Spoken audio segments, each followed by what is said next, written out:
Bonjour à tous. Alors je vais reprendre les vidéos de rando parce que bon, les vidéos à thème ils n'ont pas trouvé leur public, et puis par ailleurs il y a quelques internautes qui m'ont dit que c'était dommage d'arrêter des vidéos de rando, donc je vais redémarrer tout au moins provisoirement, mais en changeant un petit peu de façon de filmer. Vous voyez, c'est des caméras à la bretelle du sac, et puis je vais faire surtout du descriptif et non pas du culturel et de l'explicatif. Alors aujourd'hui on commence par un rando de Peyre-Cabusselade. Donc c'est une mise à jour. Pour moi, une mise à jour, c'est que c'est une rando que j'ai pas faite depuis environ 5 ans, et que donc je repasse sur le circuit pour voir s'il y a des modifications. Et en l'occurrence, je viens d'en faire une instantanément, c'est de changer le point de départ. Donc c'était prévu au départ sur le topo départ à Arles, et je viens de changer le départ en le mettant aux 3 ponts. Bon, alors on vient de monter 150 mètres environ, maintenant on est en train de les redescendre progressivement pour ensuite traverser la rivière et passer sur la rive droite, une rive qui est moins ensoleillée que celle-ci. Là déjà dans ces versants-là, on voit qu'on n'est plus trop dans les châtaigniers, c'est plutôt maintenant les chênes qui dominent. En tout cas, ce sentier il est assez joli et un bel éclairage. Bon, alors là on attaque le début de la deuxième montée qui va se faire en 2 parties, et on est passé donc sur l'autre versant de la rivière. Du coup on est plutôt dans les versants nord, c'est moins ensoleillé, mais ça ne devrait pas durer parce qu'on va bientôt rejoindre un de mes sentiers préférés dans le coin, sentier en balcon qui mène à l'Ambruscaire. Alors le tracé du sentier il a pas mal changé ici au fil des années. Ce sentier là par exemple, je pense qu'il a été créé ex nihilo ou réouvert par le CDRP du Gard, sans doute en accord avec les propriétaires des terrains, parce qu'avant on passait plus haut et maintenant ça a changé. Mais c'est pas plus mal parce qu'il est bien agréable ce chemin. Là on est sur mon fameux sentier en balcon là, qui mène à l'Ambruscaire, avec une vue magnifique sur tout le massif du Lingas. Superbe palette de couleurs, il y a un peu de tout. Ça c'est le sentier, là on est encore à l'ombre, mais on va pas tarder à passer au soleil. Là on découvre, enfin j'espère qu'on le voit sur les images, Esparon perché sur son rocher là-haut. Et puis on va arriver à l'Ambruscaire, donc à partir de là sera deuxième partie de la montée qui va nous faire monter en haut du plateau, là 250 mètres, un peu raide, et puis après il y aura encore une troisième partie.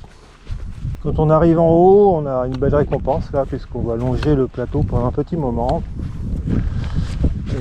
Et des superbes vues sur la droite.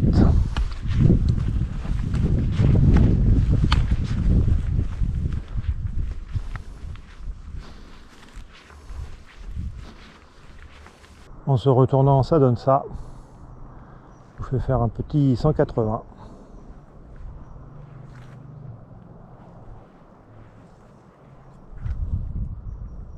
Changement complet de paysage. Là on est sur un plateau intermédiaire. La suite de la rando elle va continuer là dans le creux du vallon là-bas. Ce sera la troisième partie de la montée. Là on apprécie l'herbe bien verte, on a envie de se rouler dedans, sauf qu'elle est mouillée, donc je ne le ferai pas. Et puis là on va prendre la direction du hameau du Tour. Voilà, on arrive au hameau du Tour. Alors la suite du parcours pour le départ du sentier, c'est ce truc là, le cairn avec un bout de bois au milieu.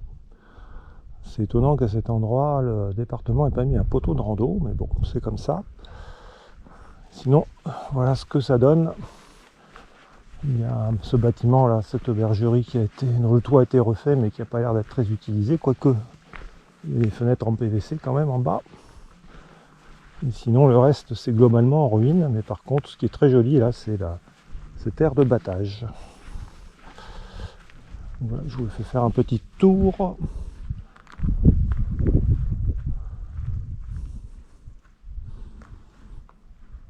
pas de ruines là devant, elles sont assez esthétiques. Pas mal de charme hein, quand même. Bon allez, on attaque la troisième partie de la montée. Là ce sera la dernière pour aujourd'hui. On arrivera au sommet, point culminant de la rando. Cette sympathique sente herbeuse qui a été balisée par le département. Avant qu'elle soit balisée, c'était pas toujours facile à suivre comme parcours. Maintenant c'est beaucoup plus aisé et un peu plus fréquenté aussi. Par contre il reste toujours les 50 mètres après le hameau du Tour là. C'est absolument n'importe quoi, il manque les balises, ça n'a pas été nettoyé. C'est un peu toujours pareil, le département il crée des sentiers avec des balisages et après c'est aux communes de les entretenir et certaines ne le font pas.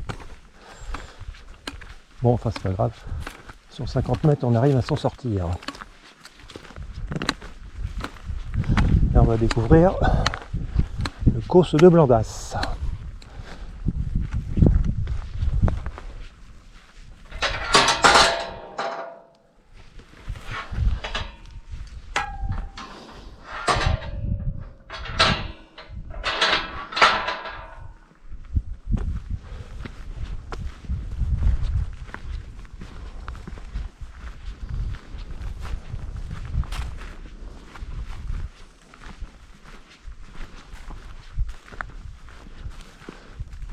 Alors malheureusement tous ces buis sont morts là, donc là on peut dire qu'ils sont morts parce que la pyrale elle est passée il y a déjà quelques années. Il y en a qui sont repartis, qui ont fait des toutes petites pousses vertes, mais ça s'est vu la première année.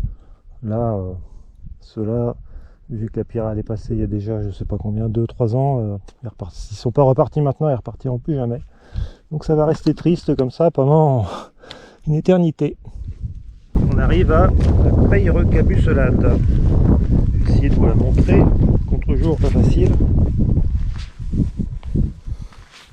Alors Peyre, pierre, Cabussel, couvercle. Donc, vous me cassez la gueule. C'est une pierre avec un couvercle. Alors, franchement, on ne va pas voir grand-chose. Hein. Alors l'intérêt, c'est aussi d'avoir un super panorama. Donc, je vais faire un sacrilège et monter dessus. Donc côté sud c'est le Causse de Blandas.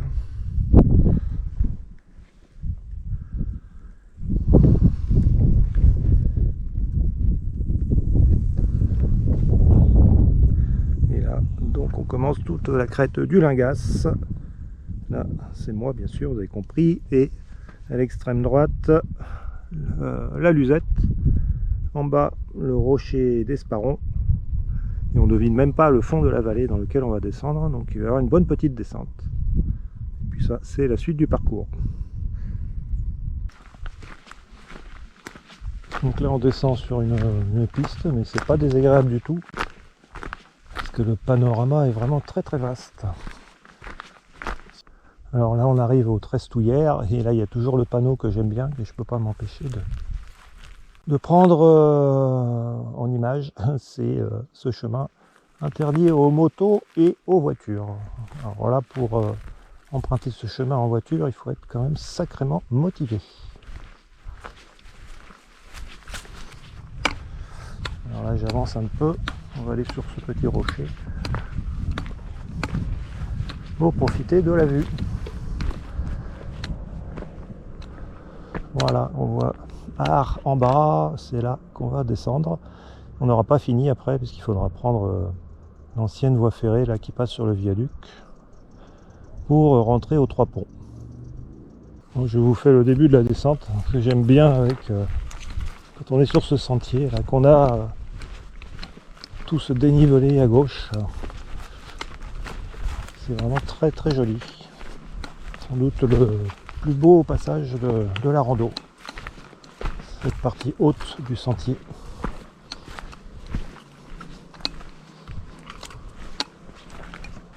Bon alors voilà, on est sur l'ancienne voie ferrée qui nous ramène donc de Arles aux Trois Ponts. Donc cette partie qu'avant on faisait en début de journée, on la fait maintenant en fin de journée. C'est quasi horizontal, c'est très légèrement monté, mais on s'en rend à peine compte. Cette ancienne voie ferrée, elle n'a pas encore été reprise par le département apparemment. Mais finalement, je ne suis pas très pressé moi que ce soit le cas, parce que autant dans l'Hérault, quand le département rachète une voie ferrée, ils en font une piste en stabilisé.